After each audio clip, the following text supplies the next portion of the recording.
महिषासुर की पूरी कहानी। असुर कुल का इतिहास।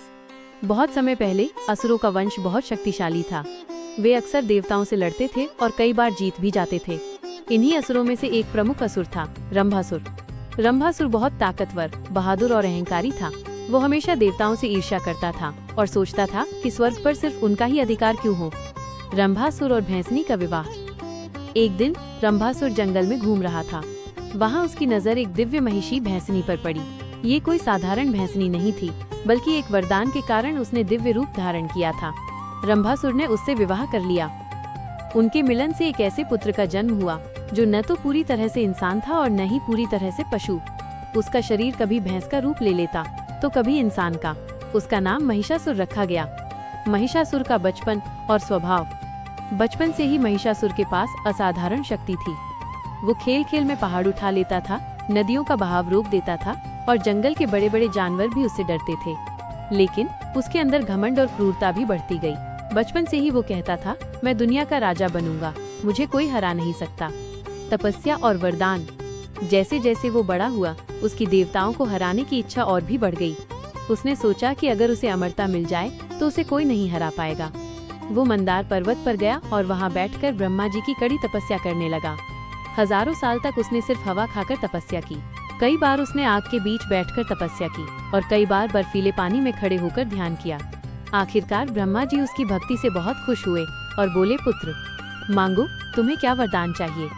महिषासुर ने कहा, हे पितामह, मुझे ऐसा वरदान दीजिए कि कोई भी देवता, असुर या इंसान मेरा वध न कर सके। ब्रह्मा जी ने कहा, ऐसा ही हो, लेकिन तुम्हारा वध केवल एक स्त्री के हाथों ही संभव होगा। महिषासुर ने सोचा कि स्त्रियां युद्ध नहीं कर सकती। उसे लगा कि ये वरदान अमरता के बराबर है। अत्याचार की शुरुआत।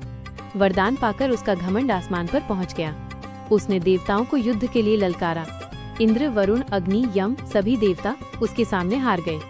देवताओं को स्वर्ग छोड़कर भागना पड़ा। महिषासुर ने इंद्र के सिंहासन पर कब्जा कर लिया और खुद स्वर्ग का राजा बन बैठा। स्वर्ग पर बैठकर वो हुक्म देता, अब इस ब्रह्मांड में सिर्फ महिषासुर की हुकूमत चलेगी। जो मेरा विरोध करेगा उसे मैं खत्म कर दूंगा। उसने देवताओं का अपमान किया और उन्हें अपना गुलाम बना लिया। उसने अप्सराओं को भी जबरदस्ती अपने दरबार में रख लिया। देवताओं की पुकार। देवता डरकर ब्रह्मा, विष्णु और महेश के पास पहुँचे। सबने मिलकर कहा, प्रभु, अब हमारी रक्षा कौन करेगा। महिषासुर को कोई देवता नहीं हरा सकता, केवल एक स्त्री ही उसका वध कर सकती है। तब तीनों देवों, महादेव, जगत पालक विष्णु और सृष्टिकर्ता ब्रह्मा ने अपना अपना तेज इकट्ठा किया। उनके उस दिव्य तेज से एक अद्भुत देवी प्रकट हुई, माँ दुर्गा। देवी दुर्गा का प्रकट होना। माँ दुर्गा का रूप अद्भुत था। उनके 10 हाथों में अलग अलग हथियार थे। उनके चेहरे से एक दिव्य रोशनी निकल रही थी। वो एक शेर पर सवार थीं। उनकी आंखों में क्रोध की आग और दया का सागर दोनों थे। देवताओं ने उन्हें अपने अपने हथियार दिए।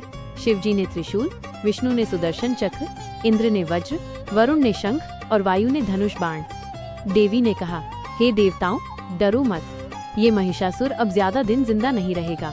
मैं उसका अंत करूंगी। महायुद्ध की तैयारी। जब महिषासुर ने सुना कि एक स्त्री ने उसे चुनौती दी है तो वो हंसने लगा और बोला, क्या एक औरत मुझसे लड़ेगी। ये तो देवताओं की नई चाल है। फिर भी उसने अपनी असुर सेना को तैयार किया। लाखों राक्षसों ने नगाड़े बजाए। आसमान में घने बादल छा गए और धरती कांप उठी। देवी दुर्गा अपने शेर पर सवार होकर युद्ध के मैदान में पहुंची। महायुद्ध का आरंभ। युद्ध शुरू हुआ। देवी ने बाण चलाए, जिससे असुरों की सेना जमीन पर ढेर हो गई। उन्होंने त्रिशूल से हजारों असुरों को मार डाला। उनके शेर ने भी दहाड़ मारकर असुरों के टुकड़े कर दिए।